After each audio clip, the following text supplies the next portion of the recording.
OL paper marking 2025-26க்கான விண்ணப்பம் எப்படி நாங்கள் ஃபில் பண்ணுறோங்கிறத இந்த வீடியோவில் தொடர்ந்து பார்ப்போம். பேப்பர் மார்க்கிங்கு நாங்கள் அப்ளை பண்ணணும்னு பார்த்தா ஆல்ரெடி நாங்கள் இந்த 2 அக்கௌண்ட்டுக்கு வந்திருப்போம். அதாவது இந்த எக்ஸாம் டிபார்ட்மெண்ட்டுக்குரிய அந்த வெப்சைட்டுக்கு நாங்கள் வந்திருப்போம். அதில் வெப்சைட் அட்ரஸ் வந்துட்டு onlineexams.gov.lk அப்படின்னு சொல்லி அதை நாங்கள் டைப் பண்ணிட்டு என்டர் பண்ணினா இந்த மாதிரி ஃபார்மேட்டில் வரும். இந்த மாதிரி ஃபார்மேட்டில் வர நேரம் நாங்கள் இதில் இப்படி ஒரு லிங்க் வரும். இதை நாங்கள் ஏதாவது ஒன்றை கிளிக் பண்ணினோம்னு சொன்னால் இந்த ஃபார்மேட்டில் வந்த உடனே ஆல்ரெடி நீங்கள் ரெஜிஸ்டர்ன்னு சொன்னால் லாகினை கொடுத்து உங்களோட என்ஐசி நம்பர் இந்த இடத்துல நாங்கள் டைப் பண்ணிவிட்டு சப்மிட்டுங்கிறத கொடுத்தோம்னு சொன்னால் எங்களுக்கு ஓடிபி ஒன்று எங்களோட ஃபோன் நம்பருக்கு வரும். அப்படி இல்லைன்னு சொன்னால் நீங்கள் இது வரைக்கும் ரெஜிஸ்டர் பண்ணலை அப்படின்ட்டு இருந்துச்சுன்னா ரெஜிஸ்டருங்கிற கொடுத்து உங்களோட name, NIC number, mobile number, email address, agri அதை கொடுத்து ரெஜிஸ்டருங்கிறத கொடுத்தோம்னு சொன்னால் எங்களோட ஃபோனுக்கு ஒரு ஓடிபி வரும். அந்த ஓடிபி நம்பரை கொடுத்தா எங்களுக்கு ஆட்டோமேட்டிக்காக உள்ளுக்கு போயிடும். இப்போ ஆல்ரெடி ரெஜிஸ்டர் பண்ணப்பட்டிருக்கிறதால இந்த இடத்துல என்ஐசி நம்பரை டைப் பண்ணிக்கொள்வோம். என்ஐசி நம்பர் இந்த இடத்துல டைப் பண்ணிவிட்டு சப்மிட்டுங்கிறத கொடுத்தா எங்களோட ஃபோனுக்கு ஒரு ஓடிபி நம்பர் வரும். அந்த ஓடிபி நம்பரை இந்த இடத்துல நாங்கள் கொடுக்கணும். எந்த நம்பர் ஓடிபி பாரத்துக்கு நீங்கள் கொடுத்துருக்கீங்க அப்படின்னு சொல்லி உங்களுக்கு சந்தேகம் இருந்தால் கடைசியில் இருக்கிற 3 நம்பர் மிக்க ஒரு ஃபோன் நம்பர் உங்கள்கிட்ட இருக்கும். அந்த 3 நம்பரையும் இந்த இடத்துல பார்த்தீங்கன்னு சொன்னால் அதுக்கு ஒரு ஓடிபி வரும். அந்த ஓடிபி இந்த இடத்துல டைப் பண்ணி கொள்ளணும். பண்ணிவிட்டு லாகின் டு யுவர் அக்கௌண்ட்டுன்னு இருக்கும். அதுக்குள்ளே நாங்கள் கொடுப்போம். அதை கொடுத்ததுக்கு பிறகு அதில் நீங்கள் ஃபஸ்ட்டு ஓஎல் பேப்பர் மார்க்கிங் சம்மந்தமான டீட்டெயில் இருக்கும். 2025-26 இல்லை டேட் க்ளோசிங் டேட் இருக்கும். இந்த இடத்துல இன்ஸ்ட்ரக்ஷன் அப்படின்ட்டு இருக்கும். நாங்கள் இதை கிளிக் பண்ணுவோம். இதில் technical instruction, examiner instruction, examiner அப்படின்னு சொல்லி இருக்கும் சிங்களம் தமிழில். ஸோ ஏதாவது உங்களுக்கு சந்தேகம் இருந்த ஃபோன் நம்பருக்கு நீங்கள் கால் பண்ணி கேட்டுக்கொள்ளும். அப்படி எல்லாம் உங்களுக்கு சாட்டிஸ்ஃபைன்னு சொன்னால் நெக்ஸ்ட்டுங்கிறத கொடுப்போம். என்னோடய பேசிக் இன்ஃபர்மேஷன்ஸ் வந்துட்டு இதில் ஃபில் பண்ணப்பட்டிருக்கும். அதாவது சில டேட்டாஸ் எடிட் பண்ண முடியாமல் ஆட்டோமேட்டிக்காக ஃபில் பண்ணப்பட்டதாக இருக்கும். இதில் எந்த டேட்டா உங்களோட ஃபில் பண்ணப்படாமல் இருக்கோ அந்த டேட்டாவை மட்டும் நீங்கள் ஃபில் பண்ணால் சரி. ஏதாவது திருத்த முடியுமானவைகள் திருத்த இயலும்னா நீங்கள் திருத்திக் கொள்ளும். இப்போ இதில் மிஸ்டர்ங்கிறத நான் கொடுக்குறேன். அதாவது ஃபில் பண்ணப்படாதது நேம் வித் இனிஷியல் என்று கேட்குறாங்க. என்ன ஃபுல் நேம் இருக்கிறதால நான் என்னோட இனிஷியலாக என்னுடைய பேரை கொடுக்கலாம். மற்ற டீட்டெயில் எல்லாம் இன்றைக்கி ஒட்டோவா இதில் கொடுக்கப்பட்டிருக்கு. இந்த டிஸ்ட்ரிக்டை செலக்ட் பண்ணி கொள்ளணும். அட்ரஸை நாங்கள் உதாரணம் செக் பண்ணி பார்த்துக்கொள்ளும். எஸ், எல்லாம் கரெக்ட். இதெல்லாம் ஓகே ஆனதுக்கு பிறகு நெக்ஸ்ட்டுங்கிறத நாங்கள் கொடுப்போம். நெக்ஸ்ட்டுங்கிறத நாங்கள் கொடுத்தா இதில் பாருங்கள் எங்களுடைய மார்க்கிங் ப்ரெஃபரன்ஸ் கேட்பாங்க. அதை நாங்கள் சரியாக செலக்ட் பண்ணி கொள்ளணும். இந்த இடத்துல ஸ்டேஜ் 1, ஸ்டேஜ் 2 அடுத்தது போத்துண்டு இருக்கும். உங்களோட பாடம் எந்த ஸ்டேஜில் இருக்குங்கிறத ஸ்டேஜ் 1 செலக்ட் பண்ணி உங்களோட பாடங்கள் இதில் கொடுக்கப்பட்டிருக்காங்கிறத நீங்கள் சரியாக பார்த்து கொள்ளணும்.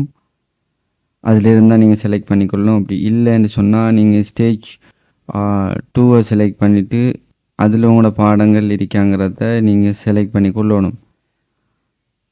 இங்கே 2 பாடம் போடக்கூடிய ஒரு ஆளாக இருந்தால், அதாவது தமிழ் லிட் போடக்கூடிய ஒரு நபர், அரபிக் லிட் அப்படியான பாடங்களில் போடக்கூடியவர் போத்துங்கிறத கொடுப்போம். கொடுத்துட்டு இந்த இடத்துல எங்களோட பாடங்களை நாங்கள் செலக்ட் பண்ணிக்கொள்ளணும். ஸோ மீடியம் பாடங்களை, அதாவது 2 பாடம் செலக்ட் பண்ணுற நீங்கள் என்னச்சுன்னா போத்துங்கிறத நீங்கள் கொடுத்து தான் இதில் செலக்ட் பண்ணிக்கொள்ளணும். செலக்ட் பண்ணதுக்கு பிறகு இந்த இடத்துல ப்ரொபோஷனல் இன்ஃபர்மேஷன் கேட்பாங்க. அதை நாங்கள் சரியாக ஃபில் பண்ணிக்கொள்ளணும். கொடுக்குற தகவல் எல்லாம் சரியாக கொடுக்கப்படாத நம்மளோட டேட்டா பேஸுக்கு சரியாக போயிட்டு அவங்க செலக்ட் பண்ணுறங்கிற விஷயத்த பேசிகிட்டு இருந்தாங்க. அதனால் எங்களோட கொடுக்கப்படுற தகவல் எல்லாம் சரியாக இருக்கணும். இந்த இதில் இருக்கிறீங்க, என்ன சர்வீஸில் இருக்கிறீங்க, என்ன கிரேட்டில் இருக்கிறீங்க, 2 ஒன்று கொடுத்துக்கிறதால அதுக்கு நீங்கள் எப்போ அப்பாயின்மெண்ட் பண்ணப்பட்டிருக்கிறீங்கிற விஷயம், இந்த டிஸ்ட்ரிக்டில் ஒர்க் பண்ணுறீங்க, என்ன ஜோனுங்கிறத இந்த இடத்துல நாங்கள் கொடுப்போம். கொடுத்தாச்சு. எங்களோட இன்ஸ்டிடியூஷன், என்னோட ஆஃபீஸ் அட்ரஸ், லிமிட் பண்ணப்பட்ட டெக்ஸ்ட் மட்டும்தான் இதில் கொடுக்கலாம்ங்கிறதால எவ்வளோ கொடுத்தாலும் அந்த லிமிட்டேஜை தாண்டி நாங்கள் கொடுத்துக்கொள்ள இல்லாது. ஸோ சரியாக எங்களோட போஸ்டல் கோடை நாங்கள் கொடுப்போம். இதில் ஆஃபீஸ் ஃபோன் நம்பர், இதில் date of appointment as a teacher, எங்களோட ஃபர்ஸ்ட் அப்பாயின்மெண்ட் அந்த விஷயத்தை கேட்குறாங்க. அதில் date of appointment as a graduate higher national diploma holder அப்படின்னு சொல்லி சிலருக்கு எந்த அப்பாயின்மெண்ட் அவங்களுடைய அப்பாயின்மெண்ட்டாக இருக்கோ அதே டேட்டு தான் சிலருக்கு வரும். சிலருக்கு அப்பாயின்மெண்ட்டை டிகிரியாக மாற்றினது, டிப்ளமா மாற்றினது அப்படியான சில சேஞ்சஸ் வரும். ஸோ எனக்கு அந்த ஒரு சேஞ்சஸும் இல்லை, எல்லாம் ஒரே டேட்டுங்கிறதால அதே டேட்டை நான் செலக்ட் பண்ணிக்கொள்கிறேன். உங்களோட டேட்டுங்கிறதுல நீங்கள் கொஞ்சம் கவனமாக இருந்து கொள்ளணும். உங்களோட சர்வீஸ் பீரியட் அப்படின்னு கேட்குறாங்க. உங்களோட சர்வீஸ் பீரியட்டை சரியாக உங்களை கால்குலேட் பண்ண இயலாம் அப்படின்னு சொல்லியிருந்தா அதுக்கு லேசான ஒரு சாஃப்ட்வேர் ஒரு வெப்சைட் ஒன்றைக்கு ஏஜ் கால்குலேட்டர்னு சொல்லி டைப் பண்ணினா இந்த இடத்துல ஏஜ் கால்குலேட்டர் வரும். ஸோ இதில் டேட் ஆஃப் பர்த், இதில் எங்களுடைய அப்பாயின்மெண்ட் எடுத்த டேட்டை நாங்கள் இதில் டிக் பண்ணி கொள்ளலாம். ஸோ டுடே இந்திய டேட்டை நாங்கள் கால்குலேட் பண்ணுறோம். கால்குலேட் பண்ணின உடனே பாருங்கள் எத்தனை சொல்லி ஸ்டார்ட் ஆகுது. அதாவது எத்தனை வயசுங்கிறத காட்டும். அதாவது ஃபர்ஸ்ட் ஸ்டேஜில் கொடுத்த நம்பர் சப்ஜெக்ட் எவ்வளோ காலம் எக்ஸ்பீரியன்ஸ் உங்களுக்கு, செகண்டாக கொடுத்த சப்ஜெக்டில் நீங்கள் எவ்வளோ காலம் எக்ஸ்பீரியன்ஸ் அப்படின்னு கேட்குறாங்க. அதை நாங்கள் இந்த இடத்துல கொடுத்துக்கொள்ளணும். நெக்ஸ்ட்டுங்கிறத கொடுப்போம். நெக்ஸ்ட்டுங்கிறத கொடுத்தா இதில் எங்களோட எஜுகேஷனல் குவாலிஃபிகேஷன் கேட்பாங்க. அதை நாங்கள் இந்த இடத்துல கொடுக்கணும். அதை கொடுத்ததுக்கு பிறகு டிகிரி சம்மந்தமான ரிலவெண்ட் சப்ஜெக்ட் சம்மந்தமான விஷயம் கேட்குறாங்க. இவைகளெல்லாம் கொடுத்துட்டு போஸ்ட் கிராஜுவேட், அதாவது போஸ்ட் கிராஜுவேட் குவாலிஃபிகேஷன் இருந்தால் நீங்கள் அதை இந்த இடத்துல கொடுக்கலாம். அப்படி இல்லைன்னு சொன்னால் நீங்கள் அதை கொடுக்க தேவையில்லை. அப்படி நீங்கள் போஸ்ட் கிராஜுவேட் சம்மந்தமான குவாலிஃபிகேஷன் இல்லைன்னா நீங்கள் கொடுக்க தேவையில்லை. அதே போல் ஸ்டேட் ஆஃப் ப்ரீஃப் இதில் இது சம்மந்தமான ஏதாவது அந்த இதுக்குள்ளே நீங்கள் இருப்பீங்கன்னு சொன்னால் அந்த டீட்டெயிலையும் இந்த இடத்துல மென்ஷன் பண்ணுங்கள். நீங்கள் ஒன்றும் இல்லைன்னு சொன்னால் நான் அப்படின்னு சொல்லி இந்த இடத்துல டைப் பண்ணிக்கொள்ளுங்க. எல்லாம் ஃபில் பண்ணினதுக்கு பிறகு நெக்ஸ்ட்டுங்கிறத நாங்கள் கொடுப்போம். நெக்ஸ்ட்டுங்கிறத கொடுத்துட்டு அதாவது எங்களை ஸ்கூல் வெரிஃபை பண்ணுறதுக்கான செட்டப் தான் செட்டப் 5. இந்த இடத்துல எங்களோட ஸ்கூல் சம்மந்தமான டீட்டெயிலை நாங்கள் கொடுக்கணும். ஸ்கூல் அப்படின்னு இருக்குது, அதை நாங்கள் எஸ்என்ட்டு கொடுப்போம். எஸ்என்ட்டு கொடுத்தா ஸ்கூலுக்குன்னு சொல்லி ஒரு எக்ஸாம் ஐடி இருக்கும். அது சென்சஸ் ஐடி அல்ல, எக்ஸாம் ஐடி. அந்த எக்ஸாம் ஐடியை நீங்கள் இந்த இடத்துல என்ட்ரு பண்ணிவிட்டு நீங்கள் டெப் அடிக்கிற நேரம் உங்களுக்கு ஆட்டோமேட்டிக்காக உங்களுடைய ஸ்கூலில் காட்டணும். ஃபோனில் நீங்கள் செய்கிற ஒரு ஆளாக இருந்தால் உங்களுக்கு சில நேரம் இந்த ஸ்கூல் ஐடியை நீங்கள் அடித்து அடுத்த இதுக்கு போகிற நேரம் காட்டுதில்லை. அதனால் ஃபோனில் ட்ரை பண்ணாமல் ஏதாவது சிஸ்டம் அல்லது பிசியில் ட்ரை பண்ணுங்கன்னு சொல்கிற காரணம் இந்த இடத்துல அவர்களுக்கு ஒரு எரர் ஒன்று வாரத்தால் தான் அவங்களுக்கு செய்து கொள்ள இயலாமல் இருக்கி. அதனால் கொஞ்சம் கவனமாக இருக்கணும். ஏண்டா இது நீங்கள் கொடுக்குற நேரம் இது உங்களுடைய ஸ்கூல் டேட்டா பேஸுக்கு போய் அவங்க வெரிஃபை பண்ணினா உங்களை அப்ளிகேஷன் வந்துக்கிட்டு சப்மிட்டாக போய்த்திரும். அப்படி இல்லைன்னு சொன்னால் பெண்டிங்கில் இருக்கும், அவங்களோட செலெக்ஷன் லிஸ்ட்டுக்குள்ளே வராது. அதனால் இதை கொஞ்சம் கவனமாக நாங்கள் பார்த்துக்கொள்ளணும். இதெல்லாம் ஃபில் பண்ணதுக்கு பிறகு இது அட்வைசர் சர்வீஸில் இருக்கிறவங்களுக்கு இது நமக்கு இல்லை. இது எஜுகேஷன் ஃபீல்டில் இருக்கிறவங்க ஆஃபீஸில் எஜுகேஷன் ஃபீல்டோட இருக்கிறாங்களுக்கு இது ரெண்டும் எங்களுக்கு தேவையில்லை. ஸோ நாங்கள் டீச்சராக இருக்கிறதால அது சம்மந்தமான தகவலை நாங்கள் ஃபில் பண்ணியாச்சு. இப்போ நாங்கள் நெக்ஸ்ட்டுங்கிறத கொடுப்போம். நெக்ஸ்ட்டுங்கிறத கொடுத்த உடனே இந்த இடத்துல நாங்கள் முன்னுக்கு செலக்ட் பண்ணினோம். அதாவது ஃபஸ்ட்டுக்கே செலக்ட் பண்ணோம் ஸ்டேஜ் 1 ஸ்டேஜ் 2ன்னு சொல்லி அந்த பாடங்கள் சம்மந்தமான எவ்வளோ எக்ஸ்பீரியன்ஸ் இந்த இடத்துல கேட்பாங்க. இத்தனை வருஷம் உங்களுக்கு இதில் எக்ஸ்பீரியன்ஸ்ன்னு கேட்குறாங்க. ஸோ 2024 கடைசியாக போயிருந்தேன். அதனால் அந்த டீட்டெயிலை போடணும். அதில் கோடை கேட்குறாங்க. ஏன்னா அந்த கோடு அப்போ தான் முன்னுக்கு வரும். செகண்ட் ஸ்டேஜில் நீங்கள் போயிருந்தால் அதில் டீட்டெயிலும் இந்த இடத்துல நீங்கள் கொடுக்கணும். ஸோ அந்த டீட்டெயிலையும் நாங்கள் கொடுத்துட்டோம். கொடுத்ததுக்கு பிறகு அப்படியே ஸ்க்ரோல் பண்ணி கீழுக்கு வந்தால் இதில் சீஃபாக அவங்கள போட்டாங்கன்னா நீங்கள் எஸ் அதையும் நாங்கள் யூஸ் பண்ணுறோம். இது நீங்கள் சீஃபாக போனீங்கன்னு சொன்னால் இந்த டீட்டெயிலில் ஃபில் பண்ணணும். சீஃபாக போகாதால் அசிஸ்டன்ட் எக்ஸாமினர் ஃபில் பண்ணியாச்சு. அதை இன்ஃபர்மேஷன் அப்படி கேட்குறாங்க. 2025-26 நம்மளோட குடும்பத்தில் இருக்கிற ஒரு நபர் ஜிசிஓ லெவல் எழுதுகிறாராங்கிறக்கு இது கேட்பாங்க. அப்படி எழுதியிருந்தால் எஸ்ஸை கொடுங்க, அப்படி இல்லைன்னு சொன்னால் நோ கொடுத்து கொள்ளலும்.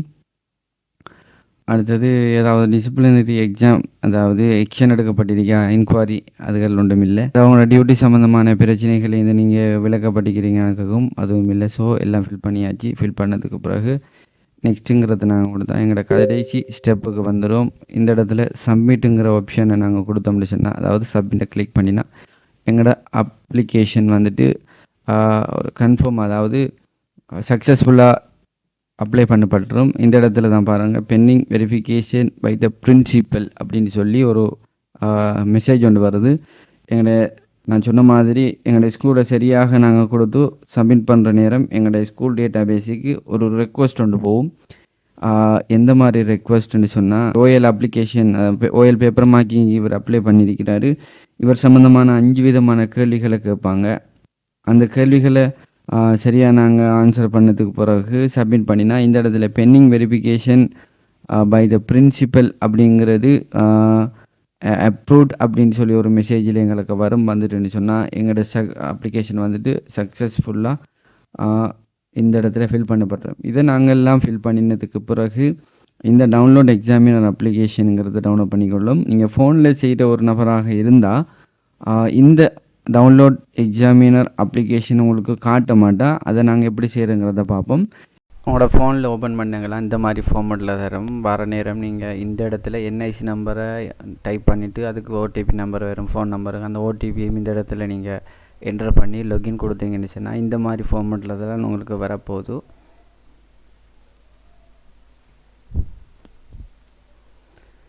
ஸோ இந்த மாதிரி ஃபார்மெட்டில் உங்களுக்கு நீங்கள் எல்லா வேலையும் முடிச்சிருப்பீங்க. முடித்ததுக்கு பிறகு வலது பக்கம் மேலே இருக்கிற 3 டாட்டை நீங்கள் டச் பண்ணுங்கள். இந்த மாதிரி வரும். அப்படி கீழுக்கு வந்தீங்கன்னு டெஸ்க்டாப் சைட்டுன்னு டச் பண்ணிங்கன்னா இப்படி வரும். இதில் டவுன்லோட் பிடிஎஃபை கொடுத்து நீங்கள் பிடிஎஃபை டவுன்லோட் பண்ணிங்கன்னா உங்களுக்கு சக்ஸஸாக எல்லாம் ஓகே ஆகிடும். ஸோ நீங்கள் இப்படி ஃபில் பண்ணிட்டீங்க. ஃபில் பண்ணினதுக்கு பிறகு உங்களோட பிடிஎஃப் எடுத்து நீங்கள் செக் பண்ணி பார்க்குறீங்க. செக் பண்ணி பார்க்குற நேரம் ஏதாவது தவறுகள் இருக்கும்னு சொன்னால் யோசிக்க தேவையில்லை.